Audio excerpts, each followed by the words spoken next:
फिर दर्द होता है।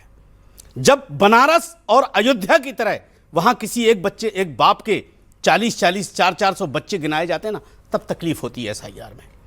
ममता बनर्जी का जहां तक सवाल है, देखिए, ना हम बंगाल के रहने वाले, ना आप बंगाल की रहने वाले, वहां की जनता फैसला करेगी। दिल्ली में बैठ के, जैसे आपने कहा, दिल्ली फैसला करेगी कि दीदी फैसला करेगी, दिल्ली फैसला नहीं करेगी, वहां का वोटर फैसला करेगा। वहां का वोटर जानता है कि हमको करना क्या है। मौलाना साहब, घुसपैठिया आपने बहुत आसानी से नहीं, अब मैं घुसपैठिए पे आ रहा हूँ। एक्चुअली सुनिए, जो घुसपैठिए वोटर तो हिंदुस्तानी होना चाहिए ना।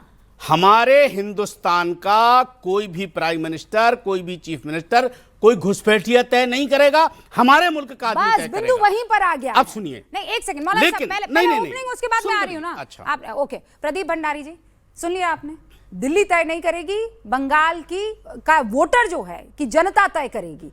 और आरोप आप पर ये लग रहे हैं कि वही तो आपको परेशान कर रहा है कि वहां की जनता आपके साथ कभी आई नहीं है। रुबिका जी, इतिहास के अंदर बंगाल की राजनीति को उठा के देखिए, 5 साल में कोई भी राजनीतिक दल का vote share single digit vote share से 38% नहीं हुआ। ये भारतीय जनता इकलौती पार्टी ऐसी है जिसका 2016 से 21 के अंदर सिंगल लार्जेस्ट पार्टी बनी। ये बंगाल की जनता का प्रेम हमारे प्रति है, तो ये कहना कि बंगाल की जनता हमारे साथ नहीं है, गलत है। दूसरी बात, हमारा जन्म बंगाल के फाउंडर और बंगाल के मनुष्य और बंगाल के बेटे श्यामा प्रसाद मुखर्जी ने किया। आप सब युवा है, गूगल करिए, पश्चिम बंगाल भारत का हिस्सा है, इसके लिए अगर किसी ने आवाज उठाई तो श्यामा प्रसाद मुखर्जी ने उठाई, ना कि कांग्रेस पार्टी के जवाहरलाल नेहरू ने उठाई। और इस बात को एक्नॉलेज सरदार पटेल ने भी किया। तो बंगाल की संस्कृति से हम जुड़े हुए हैं। असली घुसपैठिया और बाहरी वाले लोग तृणमूल कांग्रेस वाले, और मैं प्रूफ करूंगा। आपका टीएमसी की तो है नहीं, काहे ऐसे कट करें?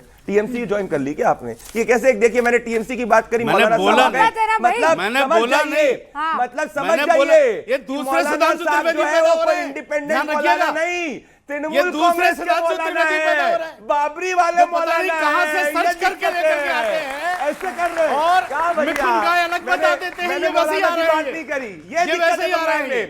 ममता बनर्जी की बात करो, मौलाना डिफेंड करने आ जाते हैं। ममता बनर्जी की पार्टी घुसपैठिया, अगर इतना संस्कृति से प्यार है तो रुबिका जी की बात का जवाब दीजिए कि अब तक बीजेपी क्यों नहीं आई बंगाल में? बांग्लादेशी घुसपैठिए को टिकट पंचायत के अंदर तृणमूल कांग्रेस ने दिया। इकलौता ऐसा राजनीतिक दल जिसने एक बांग्लादेशी घुसपैठिए को टिकट दिया। कलकत्ता हाईकोर्ट ने इसके चुनाव को रद्द कर दिया। इलेक्शन कमिशन ने कहा है सुप्रीम कोर्ट में, किसी आदमी के 300, किसी व्यक्ति के 380 पिता हो सकते हैं क्या? ये ऐसे इनके एसआईआर के अंदर चल रहा है। 389 पे बाप एक व्यक्ति के एसआईआर के अंदर नाप है। अब ये सब हटाएंगे नहीं तो दिक्कत क्या हो रही है भैया? अच्छा, क्या दिक्कत हो रही है मौलाना साहब? लेकिन पानी मुझे दो। अब सुनो, मुझे इन्होंने, अब बोलो, मुझे आपने मौलाना पानी दिया, अच्छी बात है। अब जाके हम ऐसे ही पानी पिलाएंगे, हम ऐसे ही पानी पिलाएंगे, हम पानी पिएंगे क्योंकि हम पानी पिएंगे, आप दूसरी चीजें पी रहे हो। यहाँ भी पिलाएंगे, बंगाल में भी पिलाएंगे। आपकी दिक्कत यही है, आप यहाँ पानी पिलाते हो, पीछे क्या क्या पिलाते हो, लोगों को सब पता है। पर बड़ी बात कहूंगा रुबिका जी, आज बंगाल के युवा को दिक्कत यह है कि 7,000 से ज्यादा इंडस्ट्रीज बंगाल से जा चुकी है। भारतीय जनता पार्टी, शांतनु जी, कैसे वो 6% का जो गैप है उसे फुलफिल कर पाएगी? क्योंकि यहां जो जनरल अग्रणी जाति का वोटर है उसने बीजेपी को वोट नहीं दिया है। वो अक्सर जो है या तो लेफ्ट के पास गया है या फिर अब दीदी के पास गया है या उससे पहले कांग्रेस के पास गया है। और कहा जाता है कि ये जो अगड़ा वोटर है ये बीजेपी का वोटर है। पश्चिम बंगाल में ऐसा नहीं है। रुबिका जी, आपने ये डिबेट जिस तरह से शुरू करी, बड़ा अच्छा लगा मुझे। और नए जवान बच्चे बैठे हैं, बहुत सारे दर्शक भी सुन रहे हैं, तो मेरे ख्याल से बंगाल को समझाया जाए। और आपने, प्रदीप ने उसी तरह आगे बढ़े। मैं जो परसेंटेज प्रदीप ने बोले उसको एब्सोल्यूट नंबर में बोलना चाहूँगा। आपने बोला कि कैसे 47 से 77 तक कांग्रेस रही, लंबे समय कांग्रेस रही, फिर 77 से 2001, मतलब भारत के लंबे समय रहने वाले मुख्यमंत्री बंगाल में रहे। बंगाल की जनता ने दोनों को हटा दिया, तब से दीदी राज कर रही है। अब देखिए 2016 में वोट कितना मिला प्रदीप? 50 लाख वोट मिला भाजपा को, मात्र 50 लाख। कितने बड़े? 2016 में 50 लाख वोट मिला। उसके बाद 2021 आते आते करीब 2 करोड़ 30 लाख वोट मिल जाता है। 50 लाख से कितना, जो 5 गुना वोट है। मेरे ख्याल से भारत के इतिहास में, विश्व के इतिहास में किसी पार्टी ने 5 साल में इतना बड़ा वोट गेन, मतलब इतने सारे लोग भाजपा के साथ खड़े हैं। और उसके बाद जितने भी चुनाव हुए, चाहे 19 का हुआ, 24 का हुआ, भाजपा का वोट 2 लाख 30 यानी 2 करोड़ 30 लाख लोग तो भाजपा के साथ बने हुए हैं, उससे टच में नहीं हुए। टीएमसी का वोट 5-5 लाख, 10-10 लाख, 15-15 लाख करके कम हो रहा है वो। हर चुनाव में धीरे धीरे कम हो रहा है एब्सोल्यूट नंबर्स में।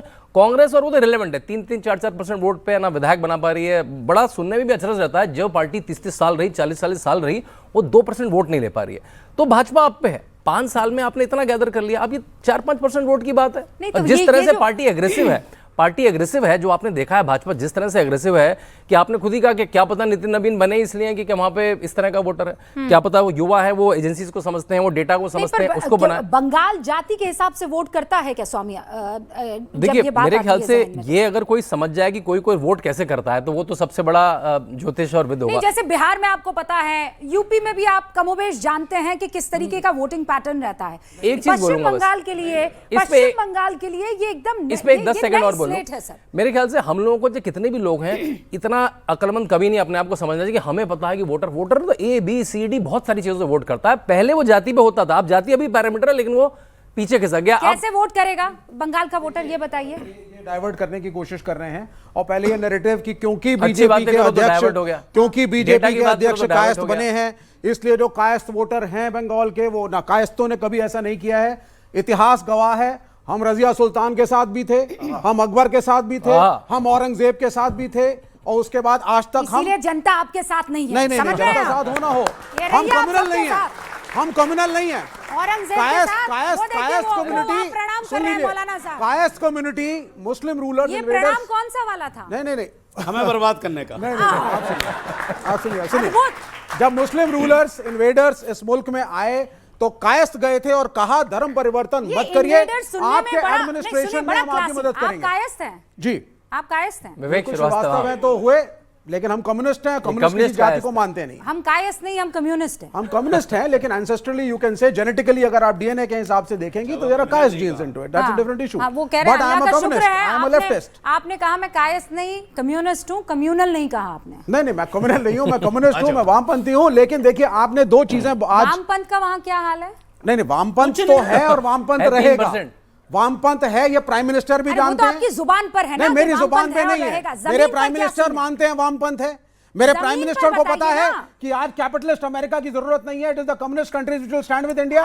तो वामपंथ भारत में भी है। अरे वो चे गुवेरा आपके यहाँ छाती पर खुदा हुआ है, वो मैं समझ गई। It will never go. I am just trying to understand politically लाल सलाम कहां है? लाल सलाम सीताराम येचुरी जब जेएनयू में थे और प्राइम मिनिस्टर इंदिरा गांधी को चिट्ठी लिखी थी, तो सीताराम येचुरी कॉमरेड को कहा गया आप लोगों के का कुछ वर्चस्व नहीं है, बे ऑफ बंगाल में जाओ, डूब मरो, go and jump into the Bay of Bengal. और उसके बाद 2004 में जब सत्ता में कांग्रेस आई तो it was because of the 65 member parliament of left. Don't under estimate, जड़ें कितनी मजबूत हैं ये हमें मालूम है, वो तो हमें भी मालूम और हम है आएंगे, कितनी मजबूत और हम है आएंगे। और दूसरी बात, आपने एक बहुत इंपॉर्टेंट वर्ड जब आप पैकेज की शुरुआत कर रही थी आपने किया, that was called the clash of civilizations. This is the word you used, the clash of civilizations. Civilizational war, Civilizational war. Clash. ठीक है। आपको क्लैश पसंद है? War and clash, civilizational agreed. War. I modify myself.